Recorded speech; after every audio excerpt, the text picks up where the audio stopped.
आप सभी को नमस्कार। और मैं गूदे द्वार का उपचार बताने जा रहा हूं नेचुरल तरीके से। और ये समस्या एक गंभीर समस्या है। इसमें बहुत सारे लोगों को बहुत दिन तक दवा ट्रीटमेंट लेते हैं, मगर आखिरी में जाकर के सर्जरी कराना पड़ता है। और ये काफ़ी पीड़ा देने वाला समस्या है। इसमें जलन होता है, दर्द होता है। और मैं इसका नेचुरल ढंग से जो उपचार बताने जा रहा हूँ, इसे जान करके, सीख करके और घर बैठे करके इस समस्या में आप आराम लाभ पा सकते हैं। तो आइए जानते हैं कैसे इसका उपचार करना है। आप सभी देख सकते हैं, ये हमारी हथेली है और इसी में सारे उपचार हैं।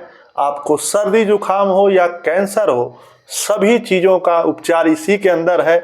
बहुत सारे लोगों को पता ही नहीं है।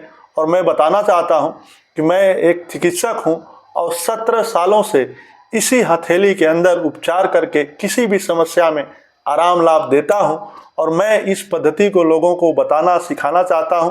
तो आपको उपचार के लिए क्या करना पड़ेगा, आपको सर्जिकल टेप पे ऐसे 4 मेथी की पट्टी बनानी पड़ेगी। आप सभी देख सकते हैं, ये 4 मेथी की पट्टी है और इसी के माध्यम से आप गूदे द्वार का बाहर निकलने की समस्या है और ऑपरेशन का सजेशन डॉक्टर दे रहे हैं, तो आप इसे कुछ दिन ज़रूर करके देखें। आपको घर बैठे वो लाभ मिलेगा कि वो लाभ तो आपको जब ट्रीटमेंट करेंगे आपके सामने होगा।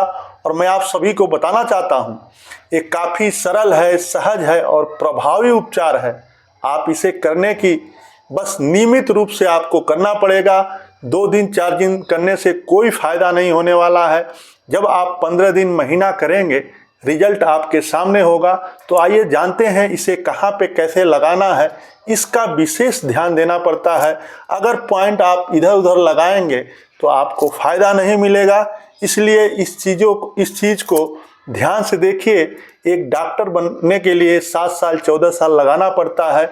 और मैं आप सभी को घर बैठे ये अच्छी और सरल और सहज और प्रभावी उपचार बता रहा हूं। तो इसे ध्यान से देखिए और हमारे बताए हुए जानकारी से घर बैठे लाभ पाइए।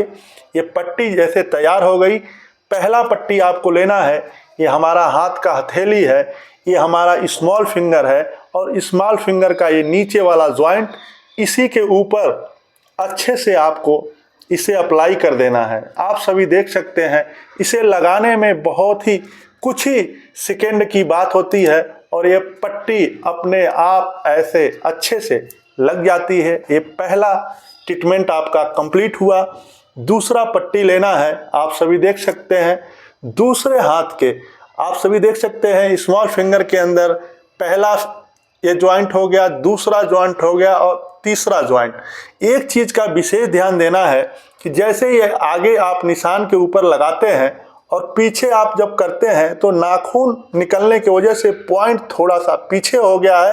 तो आपको थोड़ा सा पीछे, आपको थोड़ा टाइट करके और नीचे के साइड में अच्छे से लगाना है। आप सभी देख सकते हैं, ऐसे लगेगा ये पट्टी। ये 2 पट्टी आपकी कंप्लीट हो गई। और तीसरी पट्टी आपको लेना है ये अंगूठा। और अंगूठे में आप सभी देख सकते हैं, एक पहला ज्वाइंट है और यहाँ पे आप करेंगे ये दूसरा ज्वाइंट है। नीचे वाले ज्वाइंट के ऊपर आप सभी को ऐसे लगा देना है। आप सभी देख सकते हैं, ये तीसरी पट्टी आपकी कंप्लीट हो गई। और चौथी पट्टी को आपको अंगूठे के दूसरे हाथ के दूसरे ज्वाइंट पे इसे कंप्लीट कर देना है। और इसे कंप्लीट करने के बाद जो विशेष ध्यान देना है, अगर आपको समय नहीं है, आप दिन में नहीं लगा सकते हैं, तो इसे रात में लगाइए। और लगाने के बाद इसके ऊपर अच्छे से चारों तरफ प्रेस करिए, घंटे 2 घंटे पे, जब तक जगे रहते हैं। और इसे 8 से 10 घंटा, 12 घंटा, 16 घंटा भी लगा सकते हैं। इसका किसी भी तरह से कोई साइड इफेक्ट नहीं है। और एक विशेष ध्यान आप सभी को देना है ये ट्रीटमेंट करते करते, कि आपको खान पान का ध्यान देना पड़ेगा। और कहते हैं कि मरीज से बड़ा कोई डॉक्टर नहीं होता है। तो आपको अगर कुछ सालों से ये समस्या है तो आपको पता है कि क्या खाने से, क्या पीने से ये समस्या बढ़ती है।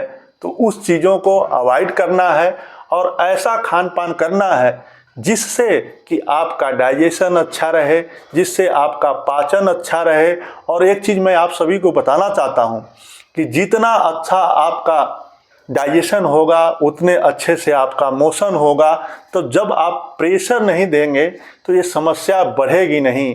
अगर आप एक तरफ से ट्रीटमेंट कर रहे हैं और एक तरफ से आप खान पान का ध्यान नहीं देंगे तो ये समस्या आपके साथ खेलती रहेगी। इसलिए संकल्प अगर आपका अटल होगा तो कोई भी समस्या नहीं है जो नेचुरल ढंग से ठीक न हो जाए।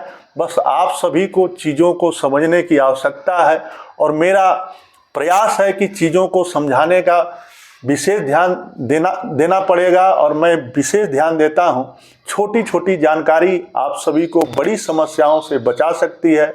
और मैं आप सभी को बताना चाहता हूँ कि मैं एक चिकित्सक हूँ और 17 सालों से चिकित्सा करता हूँ और सैकड़ों लोगों को प्रतिदिन उपचार देता हूँ और हज़ारों लोगों को सोशल मीडिया के माध्यम से बताना सिखाना चाहता हूँ। और इस पद्धति को जान करके सीख करके मेरा एक छोटा सा प्रयास है कि हमारे भारत के लोग, हमारे भारत के वासी, हमारे भारतीय संस्कृति के द्वारा अपने किसी भी समस्या में, कोई भी समस्या हो, आप हमारे जानकारी से बहुत कुछ कर सकते हैं। बस आपको अंदर एक जुनून होना चाहिए, एक संकल्प होना चाहिए, एक विश्वास होना चाहिए। जब तक आपके अंदर विश्वास नहीं होगा तब तक आपको कोई लाभ नहीं मिल सकता है। जब श्रद्धा विश्वास के साथ ये परमपिता परमेश्वर का दिया हुआ ये प्रसाद है, ये हमारी भारतीय संस्कृति का ज्ञान है, इसे जब आप सीखेंगे, जानेंगे, जब कुछ दिन करेंगे, रिजल्ट जो मिलेगा आप देखते ही रह जाएंगे। अगर आपको लगता है कि कैसे आराम मिलता है, आप पहली बार हमसे जुड़े हैं, हमारी वीडियो को देख रहे हैं, तो आप हमारे शॉर्ट वीडियो में जा कर के देख सकते हैं। मैं सैकड़ों लोगों को आप वीडियो में डाल दिया हूं और आगे भी डालता रहूंगा, जिससे आप सभी लोगों का मनोबल बढ़ता रहे। मैं कुछ ही सेकंड में किसी भी प्रकार का दर्द रहता है, मैं कुछ ही सेकंड, कुछ ही मिनटों में लोगों को लाभ देता हूं। आप शॉर्ट वीडियो में देखेंगे, आपको खुद पता चल जाएगा। और मेरा एक छोटा सा प्रयास है कि हमारे भारत के लोग, हमारे भारत के वासी भारतीय चिकित्सा को अपनाएं। और ये दवाओं के साइड इफ़ेक्ट से आप सभी समझ सकते हैं किस तरह से लोग परेशान हैं, दवा खा रहे हैं, डॉक्टर पे डॉक्टर बदल रहे हैं, हॉस्पिटल पे हॉस्पिटल बदल रहे हैं, मगर बीमारी ज्यों की त्यों या धीरे धीरे आगे बढ़ रही है। तो मैं एक ही चीज़ कहना चाहूँगा आप सभी से कि कोई भी स्वास्थ्य समस्या से अगर आप निजात पाना चाहते हैं तो आपको संकल्प लेना पड़ेगा। अगर आप संकल्प नहीं लेंगे, और संकल्प एकदम मजबूत संकल्प लेना पड़ेगा, अगर आप संकल्प लेकर के किसी चीज़ को करते हैं, विश्वास के साथ करते हैं, तो जो आपके सामने रिजल्ट आएंगे वो भी अद्भुत होंगे। और मैं आप सभी को किसी भी स्वास्थ्य समस्या में नेचुरल ढंग से आप सभी को उपचार बताता रहूँगा, जिसे आप जान करके, सीख करके घर बैठे अपनी समस्याओं में लाभ पाएँ, आराम पाएँ और निजात पाएँ। आप सभी स्वस्थ रहें, मस्त रहें। नमस्कार।